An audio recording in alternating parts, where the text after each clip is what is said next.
Hey, it's Nick here, and this video is pretty late, about a month late, but I made a Halloween costume for the art department Halloween party, and I used printmaking to make it. So I thought I'd stream you all along for how I made this costume, and who knows, maybe you'll get some inspirations for your Halloween costume next year. Anyway, let's get into it. So I'm going to do a lino cut because I like carving on linoleum.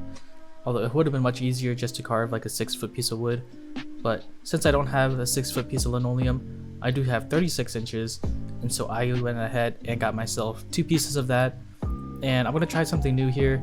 I cut them at an angle so that hopefully when they overlap it'll be more close to flat than it would having to a gap. So first step, as I always do, is to stain the linoleum black, and I've got myself some trusty India ink. And turns out I did not have enough, and I didn't want to go out and buy some more because I think this was like a few days before I was going back for the Lawrence print week, so like I was on a pretty rushed time schedule, and so I was like, I can't go to the store, so I just used what I had, and I was like, this is away enough from the gray color of the linoleum. And from there I took a JPEG of a salmon I got from Google, I stretched it out to be 6 feet long, and then I used the grid method to go ahead and transfer it over to my linoleum. And so for right now, this is 2 separate parts. And I'm gonna go ahead and carve pretty much the entire print except for where the 2 parts meet, and then I'll do that once I am closer to finish. So for now, we're just gonna start with the head because that's the most fun part. And to be honest, I don't quite know what a fish head looks like in lino cut form, and so I'm just kind of making it up as I go. I'm trying to keep the creases that I see in the fish's face and like the defined features, but in general I'm just kind of adding hatching to just kind of hit the main value scale, but I'm not really going for like a specific texture or kind of pattern here, and I think it works out pretty well.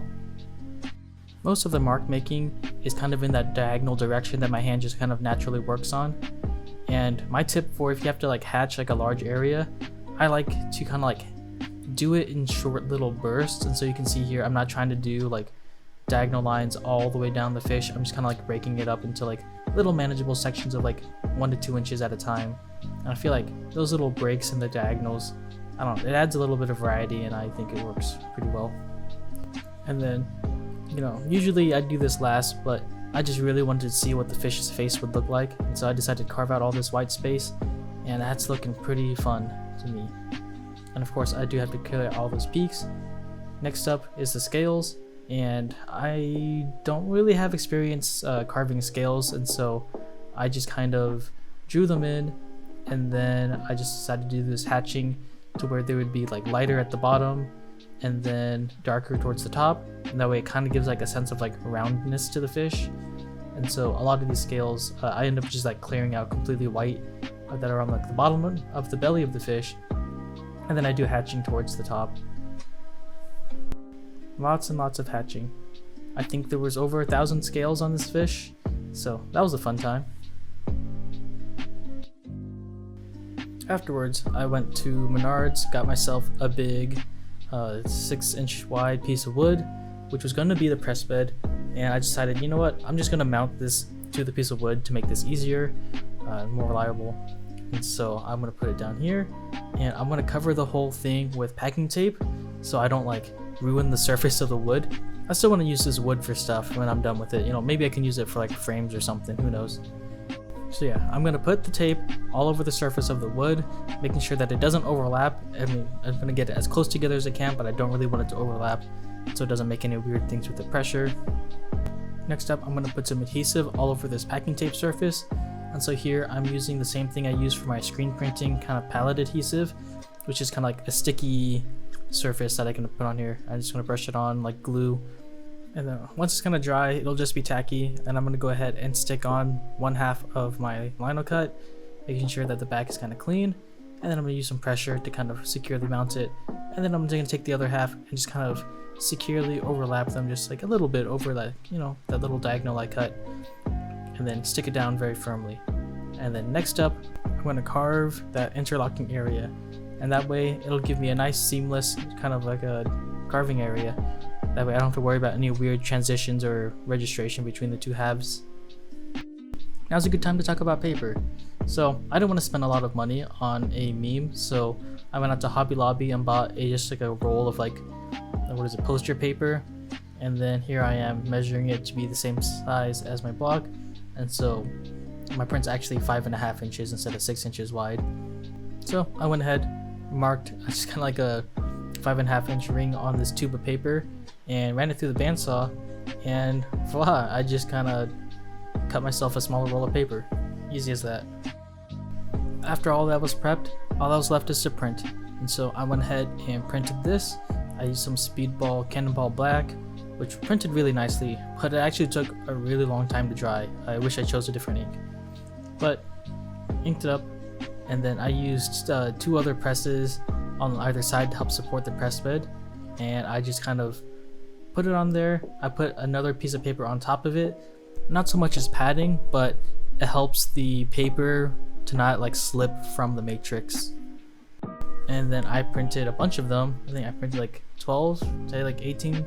I printed some more afterwards, and all else left to let them dry. And I let them dry for like a week, and they still weren't like completely dry, which was not fun. But I gotta say, even though this print was rife with troubleshooting and weird, non-normal things, I actually had one of the most fun projects that I've ever done in a while. I don't know, something about the low stakes and not worrying about auditioning and just kind of the weird, chaotic nature of it. It was just a fun experience overall.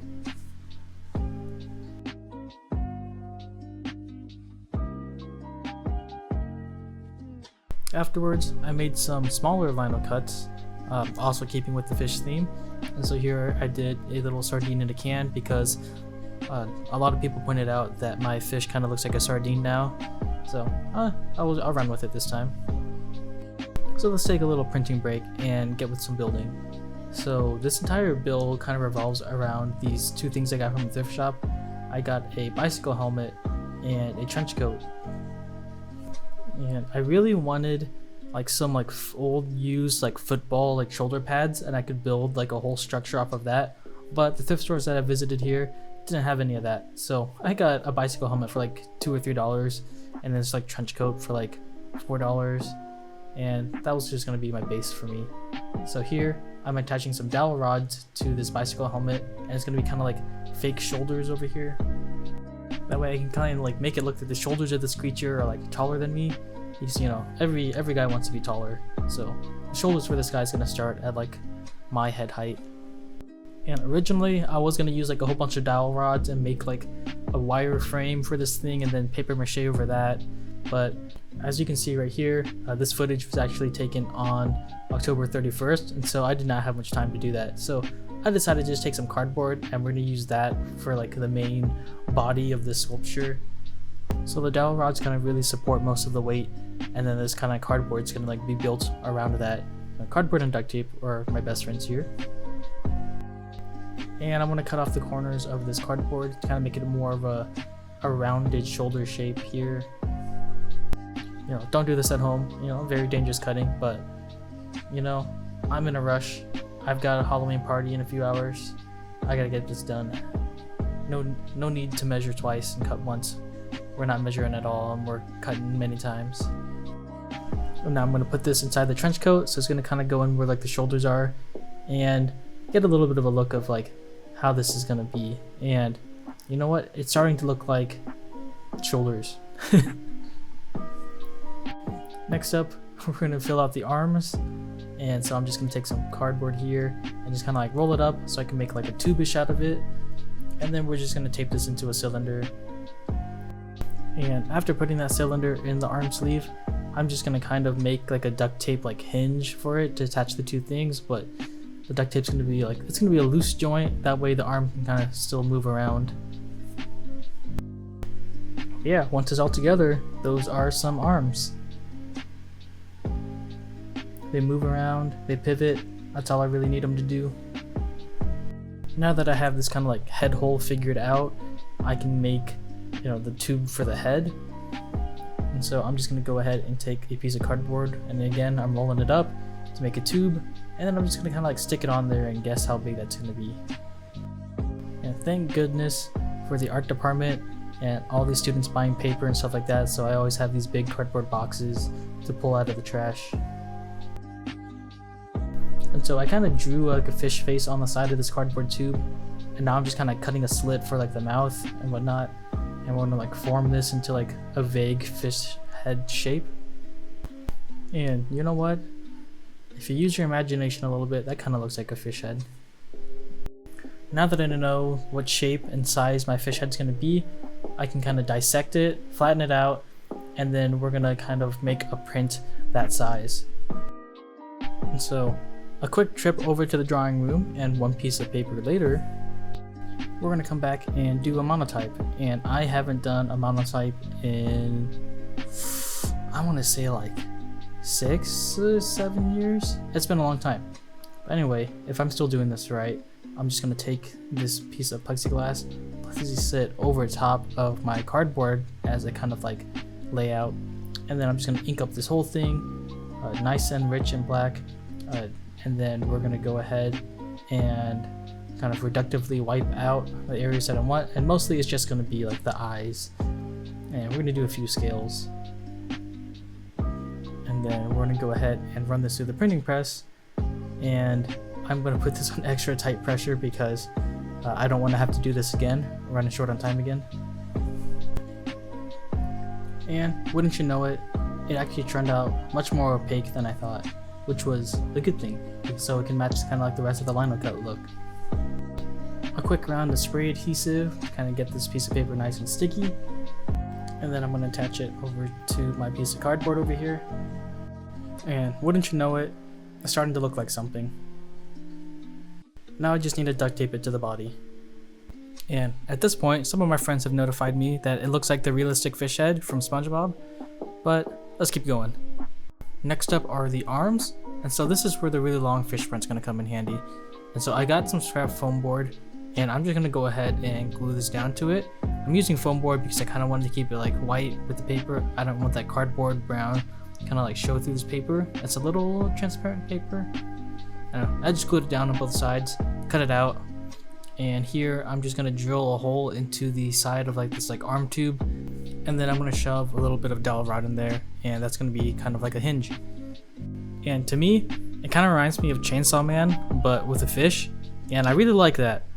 But let's give him some hands. We'll see how I feel about it afterwards. And for that, I put some spray adhesive on the back of this little sardine prints, and I just kind of stuck them down in like a vague hand shape on this foam core, and then I cut it out, and using the same kind of like dowel hinge method, I'm just going to attach it to the ends of these fish arms. Now, I knew if I just put this thing on my head that people would just see my face and it'd be like a weird little hat, and so I wanted to cover my face somehow, and so I'm going to use the leftovers of my fish prints and just kind of, I don't know, make like a curtain, a shroud, weird little tentacle thing that come off of it, and that's gonna hide my face. Lastly, to puppeteer this thing around, because if I didn't puppeteer the arms around, they would drag on the floor because they're definitely longer than me. I just got these 2 dowel rods. I think I used like 1/4-inch dowel rods, and I should definitely have gotten something thicker, but oh well, I'm not running back to the store. And I'm just gonna tape these to the hands, and I'm just a puppeteer. And with that, I think my costume's done. So, all built on a bicycle helmet, sits on top of my head. We got one gigantic fishman puppet. So, Halloween's the Halloween party? Well, here's me puppeteering around my gigantic fishman suit. In retrospect, the curtain shroud of fish print that obscures my face, I should definitely have made that out of like fabric or something, because I could not see a thing through that. So I'm just kind of like walking blind, vaguely peeking through that crack. But overall, people really enjoyed it. It was very fun to make. It was very fun to pilot around. And I should definitely work on this more than like 3 days in advance. But anyway, if you enjoyed this video and maybe it inspired you to make something for your next Halloween costume, leave a like and maybe subscribe for other future crazy projects that I've got going on. Anyway, I'll see you next time. Keep on printing.